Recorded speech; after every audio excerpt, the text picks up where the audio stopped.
The movie begins with a former soldier, Joe, narrating the story of his daughter, Mulan, as the sun rises over imperial China. He says that since Mulan was a child, she was always fearless and heads into trouble. She even chases a chicken throughout the village, where she accidentally breaks the wing of a phoenix statue. She also runs across the rooftops, but when one of the tiles slips, it causes her to fall. However, she catches her balance and lands safely. Later, her mother, Li, talks to Joe about Mulan's behavior. She says that she is trying to protect Mulan and that Joe keeps making excuses. She reminds him not to forget that Mulan is a daughter, not a son. She tells him that she worries because a daughter will not bring honor to the family as a wife and that her sister, Shu, will be more of a viable wife. However, Joe says that any man will be fortunate to marry either of their daughters, including Mulan. After that, Joe tells Mulan about the legend of the phoenix, which is meant to be the emperor's guardian. He also acknowledges that she has a strong chi but thinks chi is for men only. So he says that she will soon be a young woman, and it is time for her to hide her gift and silence its voice. He explains to her that he is telling her this to protect her. He also claims that he is confident that she will somehow find a way to bring honor to her family. A year later, a witch named Shanyang kills and assumes another man's identity near an imperial garrison on the Silk Road in northwest China. A team of Rouran soldiers led by Bori Khan soon stormed into the fort, killing several men and terrorizing other citizens.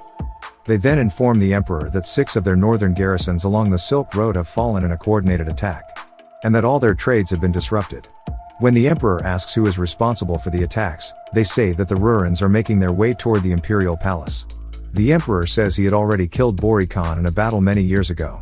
Still, his chancellor says that his son united the tribes and resurrected the Rouran army. The lone soldier who survived informs the emperor that Khan is fighting alongside a woman whose chi is beyond imagining. The chancellor then says it is forbidden to use the chi destructively, yet, the soldier says she uses her power to lead the Rouran army to victory. He adds that she has trained an elite force of shadow warriors to assist Khan. In response, the emperor says they're not afraid of dark magic and will destroy the Rouran army and their witch. Shortly after, he tells his decree that they will build a mighty army. He orders that every family in China send their most robust sons to protect the people and crush the murderers. After that, it reveals that the soldier is the witch in disguise. Meanwhile, Khan sets up camp with the soldiers in Shanyang. Shanyang then tells Khan that the emperor is deploying an imperial army to defend the Silk Road. Although she knows she possesses more power than he ever will, she claims she is subservient to him. She tells Khan that she can tear him to pieces before he blinks. However, Khan says that she will not do it because if not for Khan, she would not get what she wants, which is a place where her powers will not be vilified, and she will be accepted for who she is. Khan says that he wants revenge against the emperor for his father's death and the downfall of the whole Rouran army and believes nobody will stand in his way. Later, Mulan is riding their family horse, Black Wind, running alongside 2 rabbits. When she gets home, she immediately shares this experience with her family, who are eating.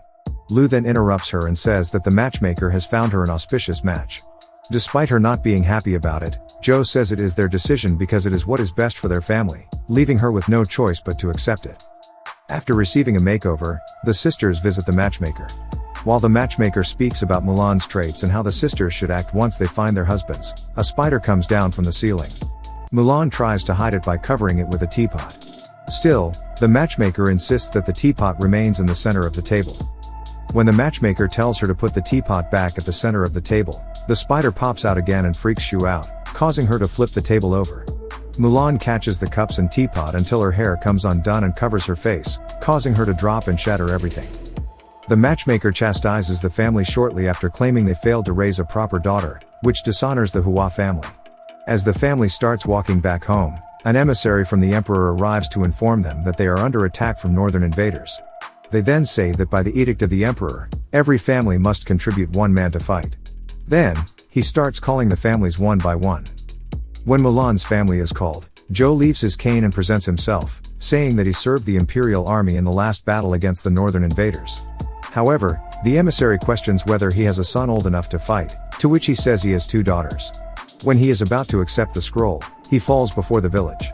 Mulan attempts to help, but Li tells her she will humiliate her father further. Later during dinner, Li tells Joe that he is a war hero and has made significant sacrifices. Mulan tries to argue why Joe should not go into battle. Still, he is adamant that his duty as a man is to follow orders, fight, and bring honor to their family on the battlefield. After dinner, Mulan watches Zhou trying to wield his sword but is too frail to do so. Knowing she can't let Zhou risk his life, she takes Zhou's sword and armor and then rides away on their family horse to join the Chinese army. In the morning, Mulan's family discovers she has taken the sword and the armor. Her family starts to worry that if the Rurans do not kill her first, the Chinese army will once they discover she is lying. Zhou then asks the phoenix statue to watch over her. In the meantime, Mulan and her horse travel a great distance, but she needs help finding her way to the army camp. Then, the phoenix appears and guides her, leading her to the other soldiers. While in line to check in, a giant soldier taunts a miniature soldier, and she is knocked down in the scuffle. Another soldier tries to help her up mockingly, and she draws her sword on him, who does the same. Then, Commander Tung stops them and tells them that fighting is forbidden. Mulan introduces herself to him as Hua Jun, and he orders her to fall back in line. The soldiers then begin their training, including the rigorous challenge of carrying buckets of water with their arms stretched out to the top of a large hill. One soldier who is caught cheating is expelled from the army. Then, Mulan shows off her skills, showing the soldiers what she is capable of.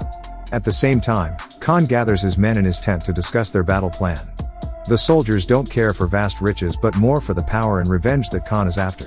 He promises to give them revenge for the land they lost to the Empire, for the shame of the last war, and for his father.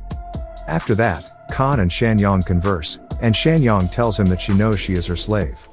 Khan then spots another nearby garrison and orders Shanyang to destroy it. Then, they make plans to attack, which they execute in the morning and kill more soldiers.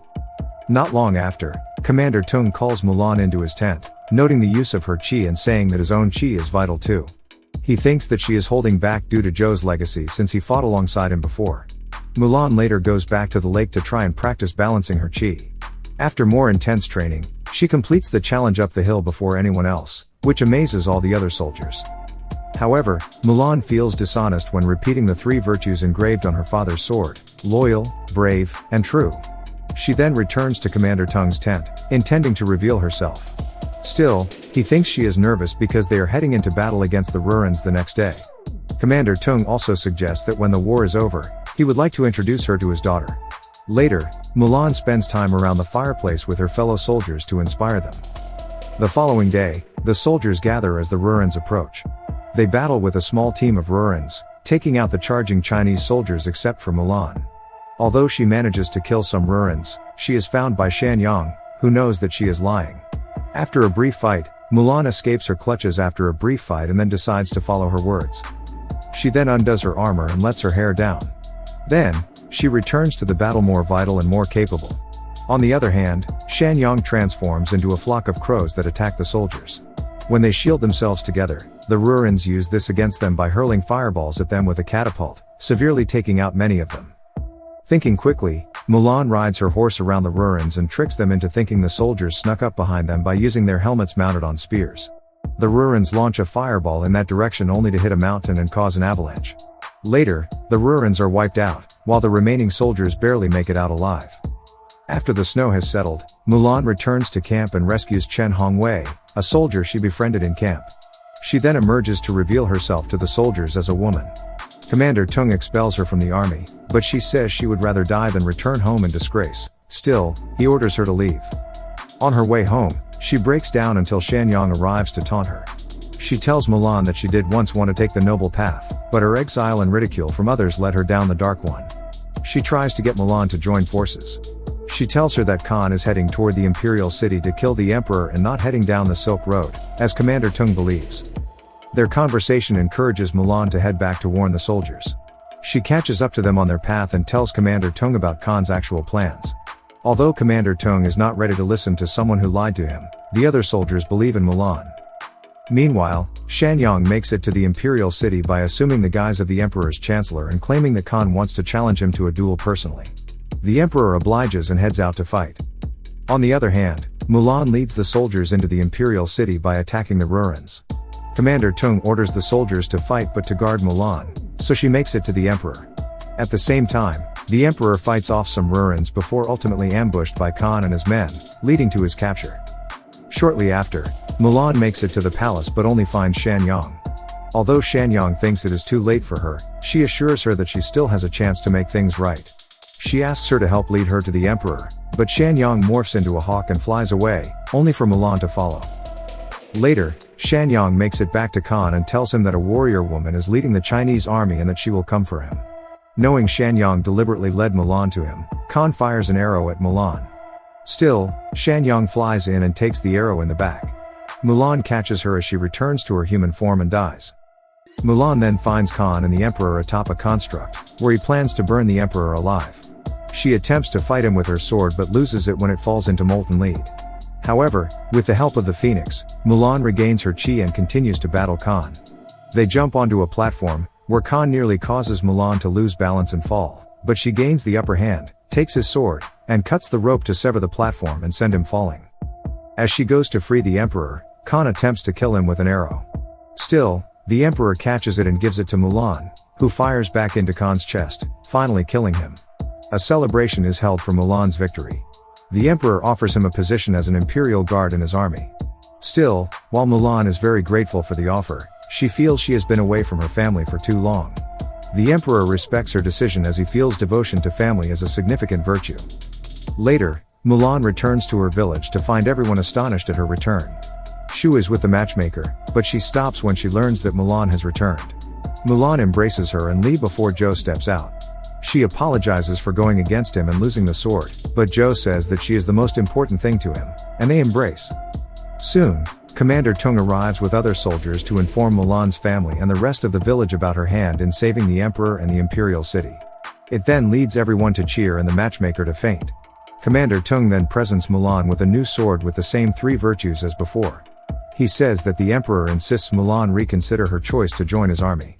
As Mulan looks up to the sky, she sees the Phoenix again. The movie ends with Zhou closing the narration by saying that his daughter would become a legend. Thank you for watching. Subscribe for more videos like this to help the channel out. Have a nice day.